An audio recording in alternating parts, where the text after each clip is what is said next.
toute l'actualité à temps réel, sur Référence TV. Référence TV, la chaîne de l'innovation.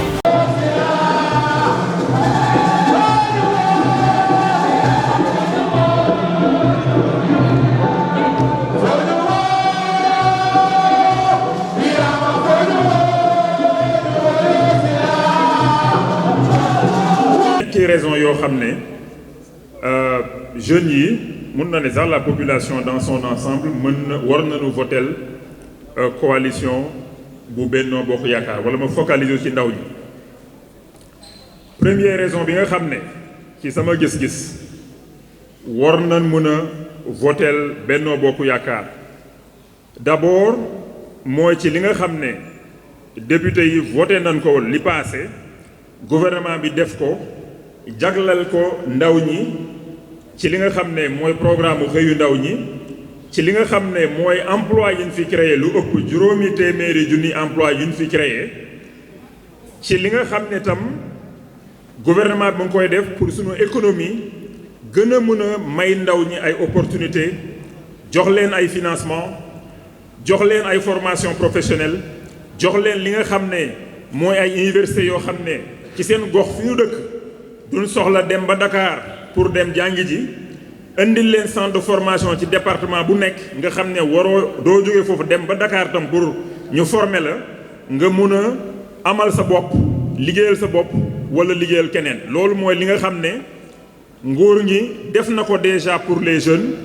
te fas yéene accélérer loolu ci programme bi nee naa leen première priorité moom mooy ndaw ñi lépp li nga xam ne moo leen di may opportunité d'emploi opportunité d'auto-emploi jox leen ay financement jox leen formation jox leen jumtukaay pour ñu mënal seen bopp. donc loolu mooy premier volet bi. beneen bi tam mooy xam nga loolu yëpp mënul am te stabilité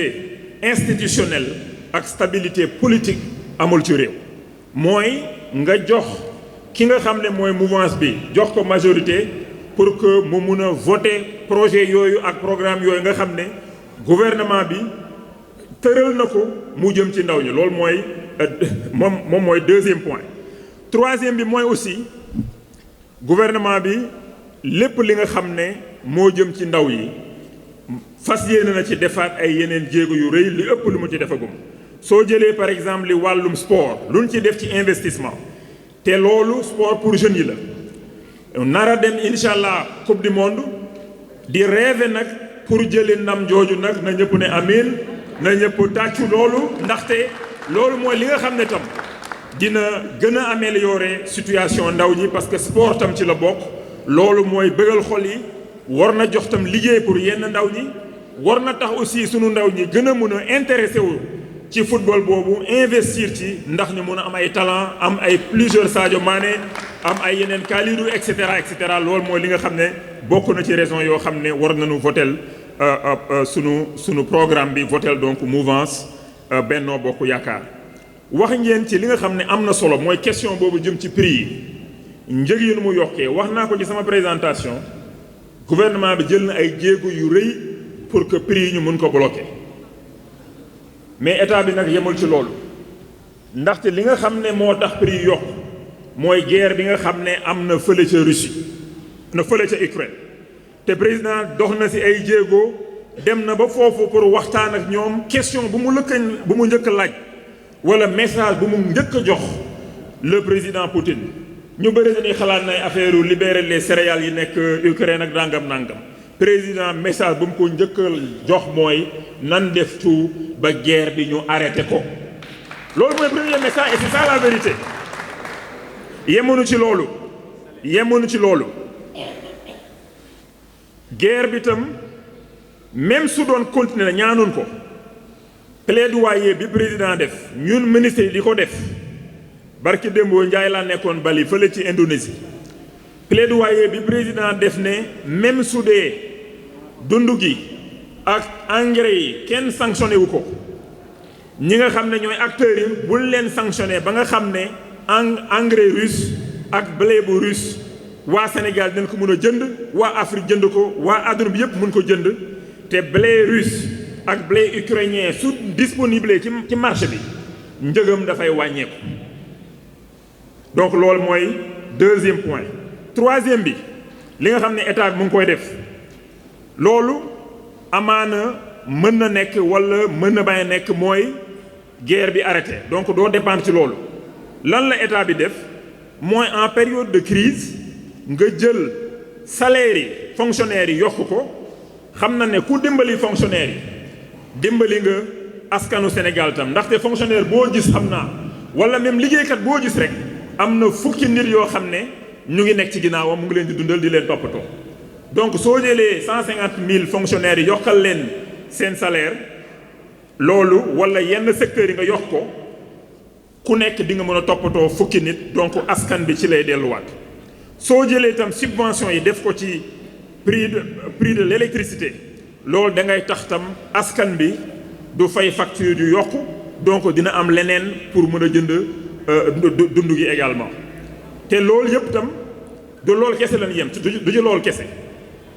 président de la république yebal nañu nan wax ak banque africaine de développement ñu wax ak ñoom ñu valider keroog lu tolloog juróom-ñaari milliards yoo xam ne ci programme ci secteur agriculture lay dem programme d'urgence la pour que ñu jënd ay engrais yu doy ñu jënd ci itam ay dund subvention dund gi jënd engrais bu doy te loolu 70 milliards la loolu dina tax engrais bu doy mooy tax nga am récolte yu baax mooy tax après doo jëndee bitim réew donc effet prix dina wàññeeku donc loolu mooy li nga xam ne état bi mu ngi koy def pour njëg mi nu mu yokkee ci àdduna bi waa Sénégal bañ ko yëg boo xam ne daf leen di gaañ ba pare nag waxoon naa ko sànq mooy li nga xam ne moo jëm ci cash transfert ñu jox 80 000 francs à 543 000 familles fii ci Sénégal keroog Banque mondiale validé na beneen programme de cash transfert boo xam ne itam xam naa ne fii ak at bi di jeex dinañ ko joxaat tam askan bi ndaxte xam nga prix yi su yokkee te mënoo tere prix yi yokk peut-être wala ni nga koy teree mu yokku bëggoo amoo ci lépp loo bëgg mën nga jox nit ki cash ndax mu mun a fay loo xam ne dina ko àttan ndaxte jox nga ko revenu boo xam ne dina ko fayee donc loolu mooy li nga xam ne moo jëm ci dund gi. li jëm nag ci li ñuy wax borom ñaari tur yi xam nga loolu moom ñi nga xam ne comme ni ko maa waxee ñi amul programme amoonu xalaat nax jéem a nax askan bi dem ci centre de vote yi ci élection locale yi di ci dogalee askan bi naan leen kat ku votel Benno Bokk Yaakaar borom ñaari tur yi ngay défendre rek nangam sangam te président wax ci lu leer devant le président américain Barack Obama bu mu fi ñëwee en 2013 président wax ko ci kanamam devant le monde entier 2013 président waxaat ko bu fi président premier ministre Canada ñëwee motul ñaari at juste avant Covid la fi ñëw février 2020 président waxaat loolu ba mu leer naññ génn télé waxaat loolu mu jox dogal ministre yëpp ak tous les agents de l'État ku fi dem bitim réew ngay négocier ay convention wala mu nekk fële ca Genève wala mu nekk fële ca New York Nations Unies ak fu mu mënta doon fu nu waxee wax yooyu ñun nañ cee raxasu ba mu set wecc nañ yëkkati suñu loxo ñu ne duñu signé lool. keroog bi président demee mooy réunion G7 fële ca Allemagne nga xam ne réew ñi gën a fort ci adduna bi yi juróom-ñaari ñoo fa daje ak Union européenne ñu invité ko moom président de la République bi gars yi def seen communiqué nangam sangam moom def leen ne communiqué boo xam ne loolu def ci am défendre yooyu da ci am ñun Sénégal duñ ko signé duñ ci ànd mu ànd ci rek ak Indonésie mais loolu ku wax loolu woo imaam yi wax ak ñoom loolu su loolu weesoo ci sunu code pénal article 319 ak article 319 bis ñu pénaliser loolu ne ku ci jàpp ngay def lu mel noonu di nga mën nga ci dem kaso at ba juróomi at mënoon la fay ko alamaan boo xam ne téeméer ñaar fukki junni la dem ba 1,5 million mais yaa xay ci kay xanaa loolu leer na donc askan bi bu nangu ku nuy jéem a nax kokkatal ñeneen ñi suñu amul programme xamoon nu nuy def mais ñoom nan ko wax mais ñun bu nangu askan bi bu nangu ku nu nax loolu ñaa ko fi waxaat mu leer wax nañ ko waxaat ko xanaa kay li des mooy ñu bind ko ci vidéo yeeg taf fu ne ci àdduna ci Sénégal bind ko ci loolu mais ñële ñoom xam na loolu mais dañ ciy profité rek di jéem a naxate donc ñun ñii nag ñoo war a bañ loolu nan dem wax ak askan wi te sunu imaam yeeg sunu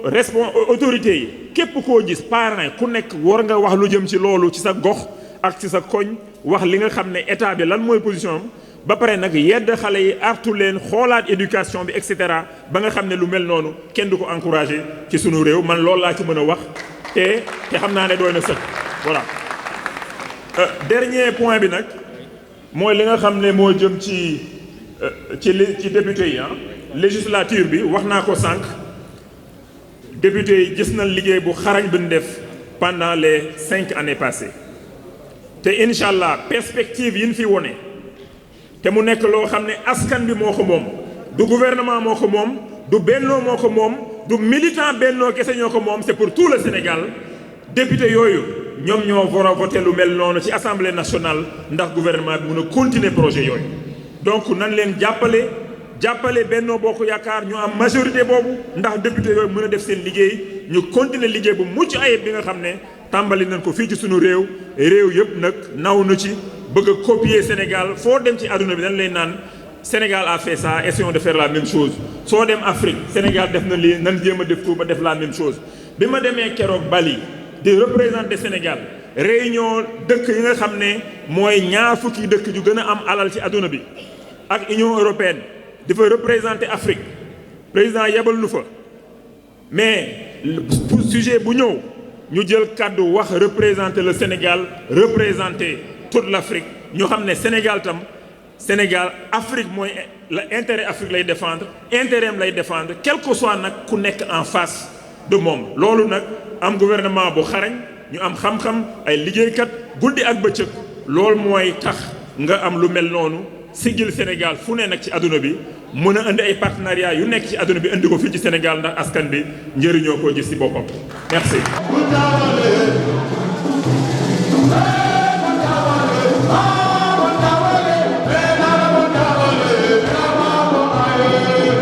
Toute l'actualité à temps réel